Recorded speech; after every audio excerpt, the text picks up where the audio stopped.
Yeah, Joe, we do know a little bit more. The United States and the European Union are releasing a joint statement this morning laying out more specifics around their trade agreement that was announced earlier this summer. The United States and the European Union have just released the details of a new trade framework. America will impose tariffs of up to 15% on European imports. In return, Europe will remove duties on U.S. industrial goods, expand access for American agriculture and seafood, and commit to massive energy and technology purchases. At the same time, another story was unfolding in North America. Prime Minister Mark Carney spoke with U.S. President Donald Trump on the phone today, weeks after blowing past the August 1st deadline for a trade deal. For the first time since the missed August 1st trade deadline, Prime Minister Mark Carney called President Donald Trump. The Canadian government described the conversation as substantive and productive, a signal that dialogue had resumed even though no deal was in sight. One deal is already moving forward, while another has only just been reopened. If Trump used Europe to showcase his playbook, what does that mean for the future of U.S.-Canada trade? The EU is going to give the U.S. preferential market access when it comes to agriculture, seafood, dairy products, fresh and processed fruits and vegetables, as well as soybean oil and pork and bison meat. The European framework shows how Trump operates. Europe gained clarity for its businesses, but at a cost. The United States will continue to impose tariffs of 15%, rather than returning to zero. The cut on European car tariffs will only happen after the EU changes its laws.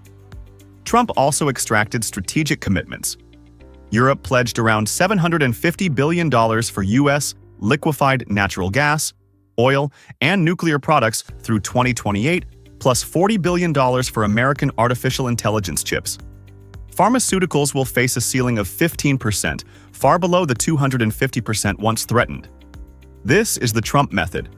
Threaten high, settle lower, but keep leverage in U.S. hands.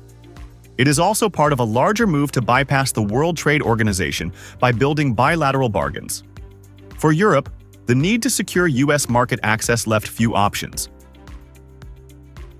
While the European Union moved quickly to lock in a framework with a 15% ceiling, Canada has taken a slower path. After the August deadline passed without agreement, Prime Minister Carney reached out to Trump directly. The official summary spoke of trade challenges and security priorities, but did not mention tariff concessions. Analysts pointed out that in Trump's world, trade is rarely isolated from foreign policy. Rather than rushing, Canada is choosing strategic patience. Unlike Europe, it is not ready to accept a fixed tariff ceiling just to move forward. Carney has signaled that Canada will only sign a good deal, not a quick one. At the same time, his government is strengthening cooperation with Mexico, preparing for a more united North American position. By holding back, Canada avoids concessions that could damage key sectors such as softwood lumber, steel, or supply-managed agriculture. Strategic patience preserves leverage. Do I think that President Trump is a rational actor and easy to deal with? Absolutely not. All the noise that I'm hearing now is that Trump is going to blow up CUSMA, and that would be, I think, a wild thing for us to happen for this country. The coming months will test how both sides use their leverage. Ontario Premier Doug Ford has warned that Trump could reopen or even walk away from CUSMA before its scheduled review, possibly as early as November. That warning captures the uncertainty around the talks. Such a step would also carry risks for the United States. Its economy relies heavily on Canadian oil, gas, electricity, and minerals, as well as integrated auto supply chains. Europe accepted 15% tariffs for certainty, but Canada holds stronger cards. Energy exports alone reached about $150 billion in 2024, giving Canada bargaining power that the EU did not have. Patience, therefore, matters. Trump has shown his style with Europe. Carney must now guide Canada through the same storm without giving up its built-in advantages. Setting a tariff for essentially the rest of the world, and that's what they're going to pay if they want to do business in the United States. What happened to 90 trade deals in 90 days? We've spoken to everybody. We know it's all done. I think with Vietnam, the UK, with China, not all those are intended to be final deals either. At the start of August, President Donald Trump declared victory. his global tariff campaign forced allies into quick agreements before his deadline. The promise was stability, with tariff caps around 15% in exchange for huge investment pledges in the United States. On paper, it looked like a win. In practice, details remain vague, and industries in partner countries still feel the strain. Washington's message is simple: invest big or face higher tariffs. That has left allies from Europe to Asia weighing short-term relief against the burden of massive commitments and the risk that Trump could change course again. Japan's auto sector shows the limits of these deals. The World Trade Organization reported that the average U.S. tariff rate now exceeds 20%, the highest in more than a century. For Japanese car makers, this is a real cost. Short term, we have to brace for the impact. We work hard to find a way to overcome these incremental costs. Mazda expects almost $1 billion in extra expenses this year. To cope, it is ramping up output at a $2 billion plant in Alabama, built during Trump's first term. That investment softens the blow, but half of Mazda's cars are still produced in Japan for the U.S. market. The company also relies heavily on a large factory in Mexico, which remains exposed until Washington finalizes terms with Mexico. The result is uncertainty, not stability. Europe's metal sector is in a similar bind. Negotiations, European Commission President Ursula von der Leyen says the framework trade agreement with the US will provide support for Europe's metal sector freight, but details remain in short supply. Brussels reached a framework agreement with Washington, promising tariff cuts and a quota system. Yet steel and aluminum still face a punishing 50% duty. The quota system, which should allow some duty-free exports, is not yet defined. The European Steel Association says U.S. tariffs have already damaged an industry worth more than $90 billion a year and weakened by falling demand. Business leaders warn they remain in the dark, with little more than promises to rely on. These examples show that rushing to sign has not removed the pressure. Canada took another route. Ottawa refused to sign under pressure, accepting a 35% tariff on goods outside CUSMA as of August 1st. That sounds severe, but CUSMA continues to exempt the vast majority of Canadian trade. According to Scotiabank chief economist Jean-François Perrault, between 85 and 95% of exports remain tariff-free under the deal, when averaged, Canada's effective tariff rate is about 5 to 6%. That is painful, but still lower than the 15% rate faced by Europe, Japan, or South Korea. Although Canada has felt the pain of Trump's tariffs, the country is turning its focus inward. Rather than tying its future to Washington's demands, it is strengthening itself at home. We've got a lot of work to do on major projects, on affordability, on security in our communities. This was clear in the recent meeting between Prime Minister Mark Carney and Ontario Premier Doug Ford in Ottawa, where leaders emphasized building national competitiveness and resilience. Some Canadians question whether the government is being too passive in the face of Trump's tariffs, but the data suggests that Canada has avoided the most punishing outcomes while keeping leverage for future talks. Unlike partners that promised hundreds of billions in investments, Canada has not mortgaged its long-term position for short-term relief. What the Prime Minister actually said during the election campaign. No deal is better than a bad deal. And so we're not going to be in a hurry to sign a bad deal. The contrast is clear. Nations that rushed to sign before August 1st now face heavy investment costs and lingering uncertainty.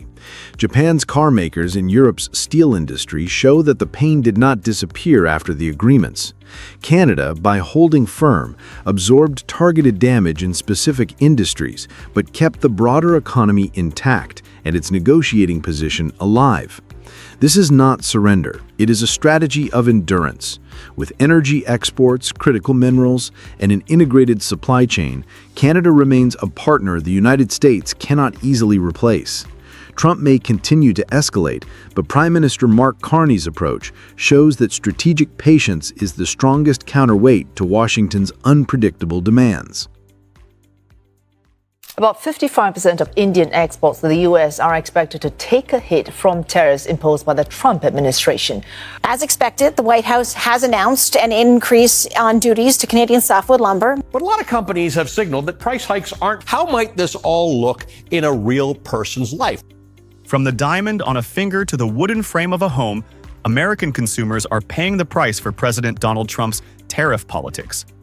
Since August 1st, his administration has pushed ahead with aggressive new trade measures, and they're hitting both luxury goods and everyday essentials. Two flashpoints stand out: a 50% tariff on Indian goods, including most of the diamonds entering the U.S., and a series of steep duties on Canadian exports, including softwood lumber, now taxed at over 35%. The White House frames these moves as leverage, a way to draw better deals for America. But the cost is landing in the laps of U.S. households, from engagement rings to new housing construction. Right now, 90% of diamonds are manufactured in India, so cut and polished in India. That's not going to change in the near term. So a lot of this price increase will get passed on to the U.S. consumer. India is the beating heart of the global diamond trade. Around 90% of the world's diamonds are cut and polished there, according to the Gem and Jewelry Export Promotion Council. In early August, the U.S. raised tariffs on Indian goods from 25% to 50%, citing India's continued purchases of Russian oil. In New York's Diamond District, the impact was immediate. Jewelers can't absorb that kind of cost. When the duty was at 10%, the industry could share the hit between suppliers and customers. At 50%, the math no longer works. Retail prices are expected to rise sharply heading into the holiday season, a time when jewelry sales normally peak. This comes on top of another factor. Gold prices are already at record highs, roughly double what they were just a few years ago. Together, these forces are pushing engagement rings and other fine jewelry further out of reach for many Americans. Some buyers are even considering traveling overseas to make purchases where tariffs don't apply. But that option is hardly realistic for most. The result is a squeeze on an industry that was already undergoing change, as lab-grown diamonds take a larger share of the market. The same kind of cost pressure is now emerging in America's trade with Canada. The clearest example is in softwood lumber. This month, Washington doubled certain duties, bringing the total rate on Canadian softwood to 35.19%. Tariffs have added $6,000 to the cost of building a single-family home in the United States. This is also going to make it next to impossible for Americans, middle-class Americans, to build their home. That's not just a number on paper. The Ontario Forest Industries Association cites research showing it adds about $6,000 to the cost of building a single-family home in the United States. Canadian officials point out that these costs will fall hardest on middle-class families and on Americans rebuilding after disasters like wildfires and hurricanes. Ottawa isn't sitting idle, though. Just days before the U.S. announcement, Prime Minister Mark Carney's government unveiled a $1.2 billion Canadian support package for the industry, including $700 million Canadian in loan guarantees to keep mills running and $500 million Canadian to diversify markets and develop new products. From diamonds to lumber, Trump's tariffs are reshaping the American marketplace, making luxury items harder to afford and driving up the cost of everyday necessities. The Yale Budget Lab projects the 2025 tariff package could add thousands of dollars to the average household's annual expenses, tightening budgets nationwide. While Trump wields tariffs as a negotiation tool, Canada under Prime Minister Mark Carney is taking a steadier path, reinforcing its industries, keeping retaliation measured, and diversifying toward markets in Europe and Asia. The real test is whether these tariff politics will deliver lasting gains for the U.S. or simply leave Americans paying more while Canada holds its ground.